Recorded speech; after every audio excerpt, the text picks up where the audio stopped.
Hello and welcome to Writer's Ramble. I'm Deanna. She is. That's Deanna right there. Yes, I'm Michael. thank you.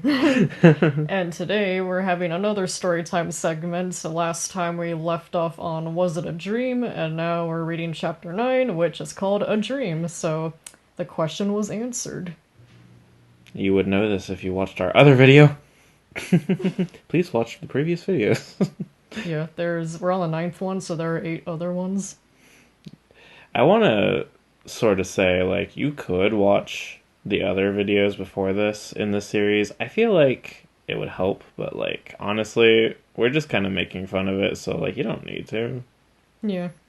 Anyway. Not to be taken very seriously, but you might be a little confused. Why is there a fairy? Why is this kid on his own, just, like, out in the wilderness? Why is he looking for some guy named Dimitri? No, he's not. No, that's the joke, Deanna. Oh. Anyway, now to begin. Chapter 9, A Dream. Eventually, the sleepiness took over Jace as he dozed off to sleep. The next day was going to be a long day. Jace knew it. Katie went inside of the tent. Alright, Jace, wake up, rise and shine. After Jace had gotten up and ready, they continued traveling on foot. They were for some reason outside again. Great. That's what happens when you leave a tent. Well, they were in the mine shaft, remember? Wait, did they get teleported? We'll find out. Oh, okay, sorry, my bad. No, you're fine. It looked as if they were walking through a forest surrounded by tall pine trees. Katie came up with a conversation. So, you know Samantha? Yeah, I do. I had a crush on her when I was like 9, Jace admitted. That's like really open for a boy to just admit to, I feel like. They're usually like... Well, you were like 9 when you wrote this? well, actually, this section I can tell I like rewrote later. I know I did. I think I was like 11 or 12 when I rewrote this section. I like how you spelled admitted wrong.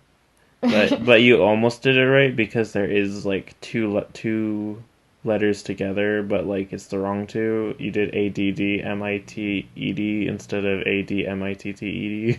I added the wrong letters. You added. But have you overlooked all the other Oh no, horrible there's spelling more of them. mistakes? I just find it funny because like I'm looking at like the psychology of younger you, and it's like you had the right idea, bad execution though. Yeah. Anyway. It's so hard to find my place because I put all the dialogue in one paragraph, which, like I mentioned earlier, don't do that. Anyways, Katie chuckled a little. Really? Yeah, I did. I wonder what she looks like now. I wonder what she looks like now. Maybe I have a bigger crush on her now. Jason and Katie were having simple conversations. It's great verbiage there. And it's also super interesting to Yeah. read about.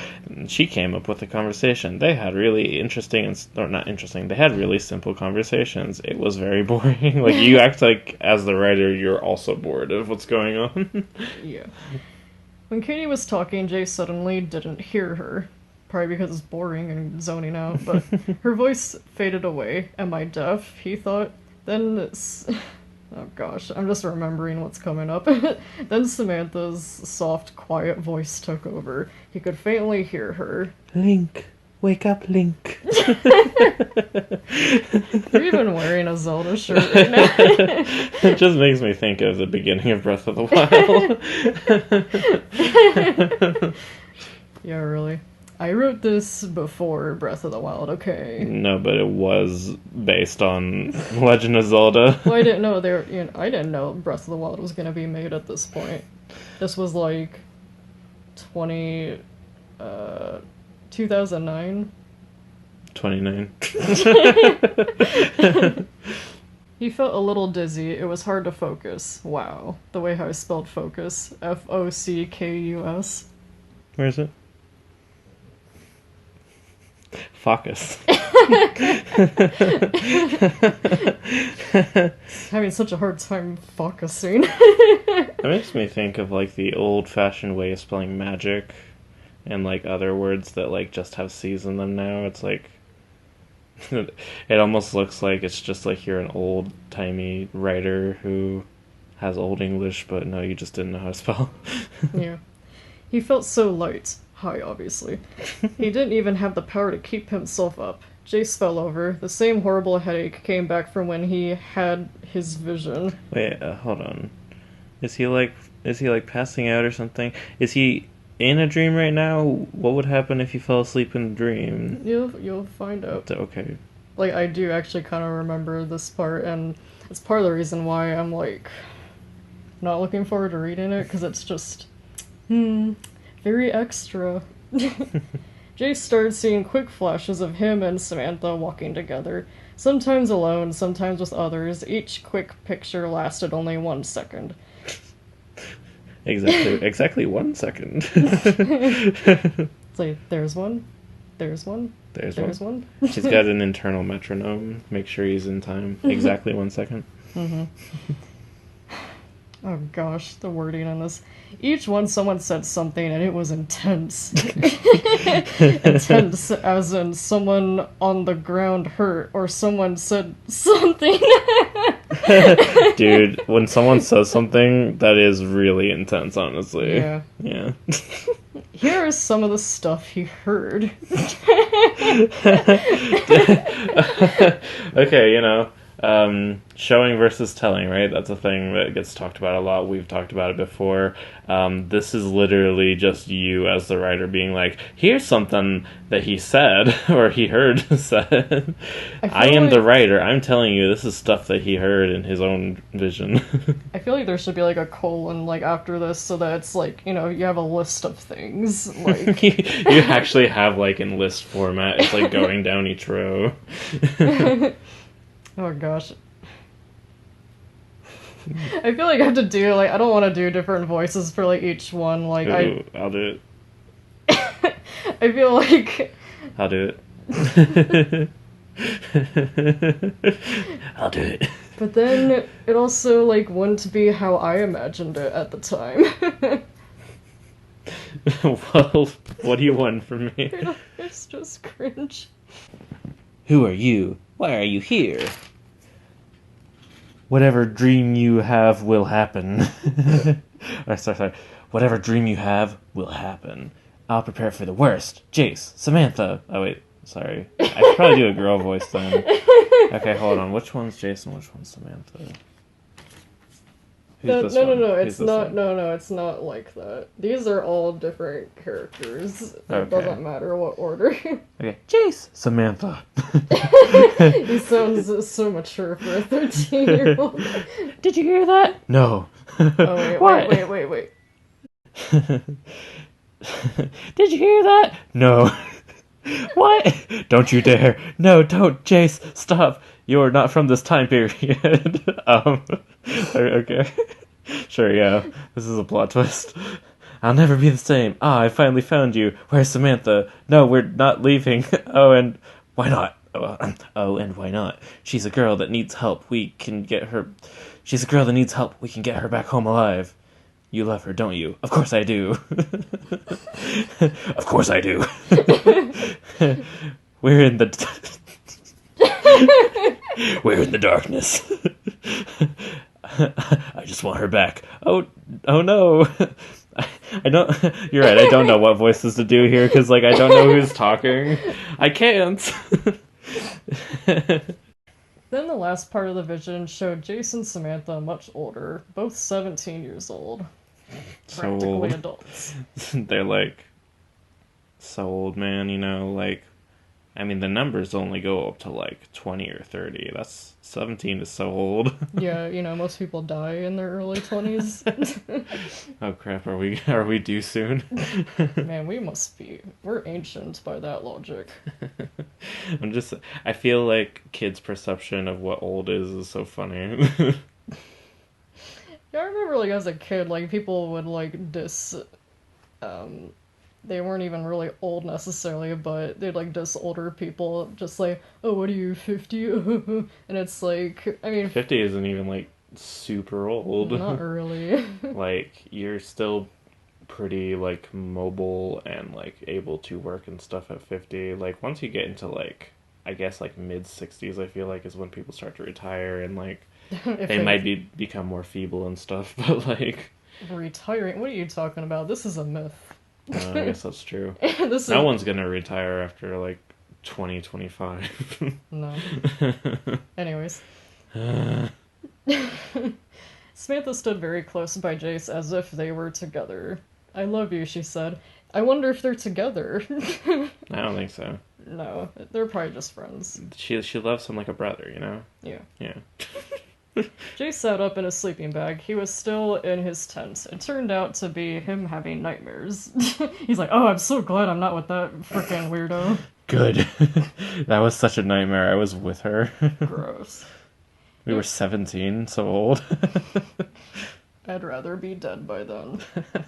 It was a nightmare because I was still alive. A feeble old man of 17. That's how the Japanese think. With, like, their main characters. Not like an anime. That's what I mean in anime. I was like, fuck, man. What are you going on about? No. Like, if you've ever watched any animes, which I haven't really watched many, but, like, I know a lot about it because I'm on the internet a lot, like, I feel like there's hardly any animes that involve, like, a teenage protagonist where, like, they actually grow up at any point. They're just, like, constantly, like, 15. Don't mind me. That is interesting knowledge that you have blessed me with. Did you not know? I don't really... I feel like I might have, but I don't really pay attention to that stuff, so... I mean, I don't particularly either. It's just a thing I know about. I played Persona 5.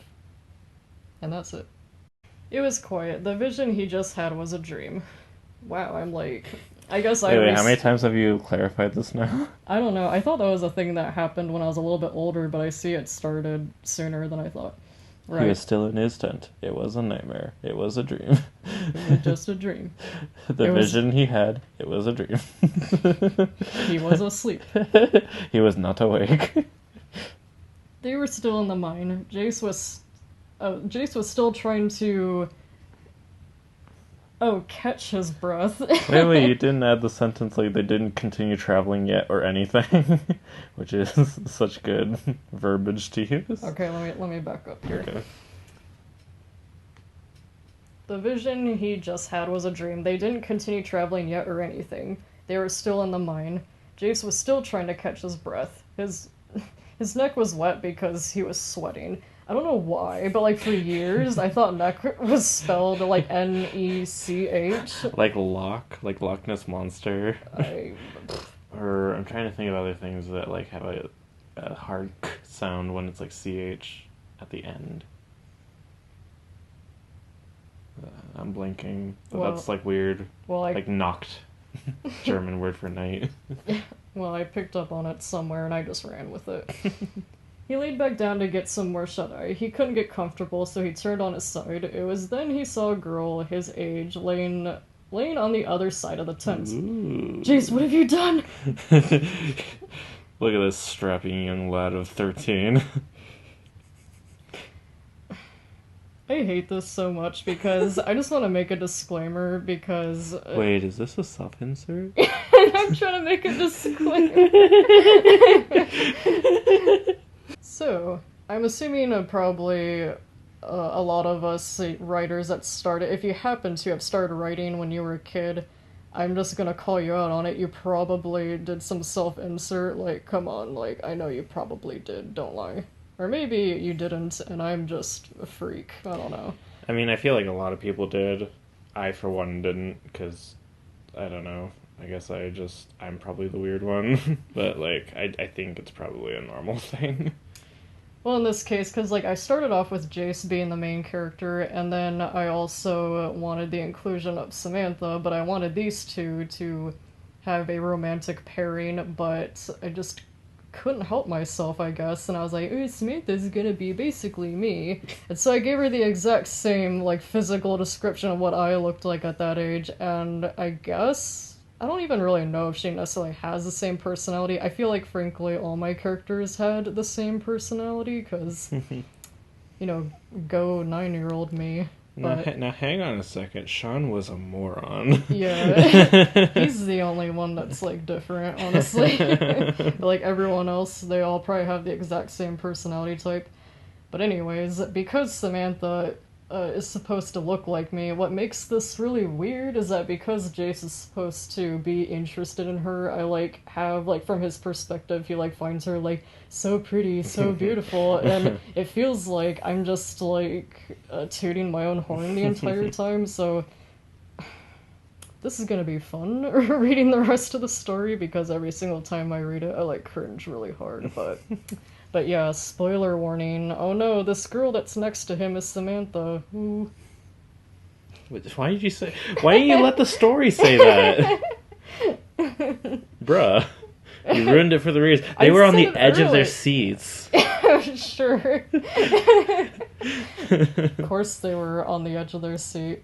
She had long strawberry blonde hair that was so long it was just above her knees. Which, my hair was not that long at that point, but... That's a little ridiculous, honestly. Yeah, we got Rapunzel over here. Her hair was also raggedy and grimy. She had a very short purple dress that was just an inch longer than her hair. Her arms and legs were also dirty, and her dress had rips and stains. She rolled over onto her side, and when she did, that's when Jace was shocked to see who she was. A face he recognized, a beautiful face he had not seen in years. Samantha? And I just have to say, the wild contrast between that small illustration you have over there and this one is just kind of hilarious. She doesn't even have a nose in this one. Or fingers. Yeah. And also her arm is see-through. What are you talking about? Oh, with her hand? Yeah. Yeah, because I like went through a phase where I started reading like kind of like little graphic novels, and so I was like, I can draw a somewhat realistic face. Honestly, like the portrait with like the nose and the mouth isn't terrible. Not bad for my age at that time, I would say, but like it's definitely weird. It's recognizably a human face, though. Well, it's mostly just weird, like next to, like you said, this other cartoony what would you call it, my art style at that time, because I was like anywhere, well, at this point I was probably like 11-ish, as I guessed earlier, so. Okay, so real quick, for those just now tuning in, I haven't actually read this story. I'm kind of like along the ride with you people, because this is something that she wrote, and she doesn't want me reading it unless she's with me because she's embarrassed, which, you know, understandable. I mean, at this age, you know, I wouldn't care to have my own stuff read that, like, I first wrote unless I was there to, you know, defend myself. So I'm just as shocked to find out, why is it the object that he was like going for, like the person he was trying to save, is just here now? I feel like that's not the greatest choice writing wise. We're 9 chapters in and they're not long chapters either. I thought that like the whole point that you were like the whole premise you had set up to this point was like he's gonna save Samantha from darkness. And we are literally 9 chapters in. He hasn't done anything yet except for like leave the house and camp out in an old mine, and I think he got some tools from not from Katie. Mm-hmm. That's all that he's done so far, and all of a sudden she's just there and she's fine. Well, you know, maybe this was my attempt to hook you and confuse you and be like, whoa, she's here? What, do you go home now? Maybe there's more. Like, are you subverting expectations? That's not necessarily always a good thing. I have no idea what he's going for anymore. Well, it's kind of funny because, like, I feel like in a way it's, like, kind of clever because you're, like, you know, the readers might be like, huh, I wasn't expecting that. But, like, at the same time, as you'll see, like, in the next chapter, I'm also, like, backpedaling to, like, find a reason to keep the story. Oh, okay, like, so you're just trying to keep us engaged with cheap suspense. I guess. Because if you're, like, gonna have something major happen and then immediately backpedal, that's usually not a great sign. for people who are interested in reading, listening to this, don't have a major thing happen and then immediately figure, oh crap, that's going to ruin everything. Let me just undo that immediately, because that's never going to be satisfying to read. It's very bad to paint yourself into a corner. Yeah. Like, if you're going to have something major happen, like, have it happen and have what happens afterward be like the repercussions of such a major thing happening. Don't like come up with some cheap way to like have it be undone just essentially immediately, because at least from my perspective that just kind of like sours the whole thing to me anyway. Yeah. But anyways, that was chapter 9, A Dream, and chapter 10 is called Samantha, and I had to put I was trying to make like the fonts look all elegant and like cursive, but shit. It's not bad actually. I think it's this like swirly thing off to the side. Well, I don't know what you're doing there. Exactly. But like the actual letters aren't terrible. I think you're not giving yourself enough credit here. That's pretty cool. Thanks. I mean, like it could be better, obviously, but like you're not a professional. I was doing my best. Yeah, you were freaking 9, right? No. Well, at this point, again, this was something that I had. Yeah. Okay. 11. I'd like rewritten this section, so I was probably about 11. What was I gonna say? I am genuinely curious what's gonna happen next, because I really want to know what you're gonna do to like undo this. If I had to make a guess, I promise I'm not reading ahead. I'm gonna guess that like darkness just comes and takes her, like Bowser just pops up and like steals Princess Peach. It's gonna be like a similar thing. He runs into Toad and it's like, sorry, but Princess Peach is in another castle. Sorry, but Samantha got taken by darkness again. Best of luck. Go to Egypt, I guess. Nintendo has like those Egyptian looking levels, and oh yeah, well in Mario you always gotta have a desert level. Honestly, that's like a common theme in a lot of games. Yeah, no, I mean they get kind of lazy sometimes. Here's my really quick rant about Mario, and also Zelda to some extent, and just like most like uncreative games. And I'm not necessarily saying that Mario or Zelda are uncreative, it's just like they can be with the settings sometimes, because like if you're making a video game, it's really easy to just have like a really stock set of things. You have the cold level, it's like snowy. You have the hot level, it's a desert. You have like the grassy area. You have like a tropical one. Have a tropical one maybe, and like maybe like a fire area, and you like might have variations like jungle or something. But, like, these are all just, like, a wide umbrella of, like, stock, basic, level things that, like, every game does.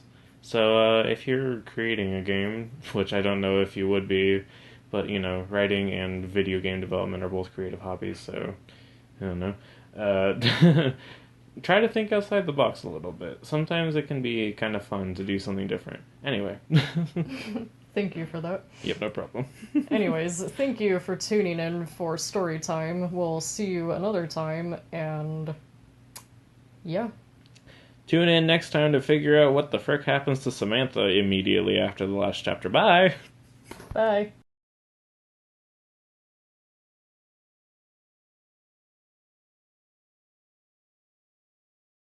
Oh gosh.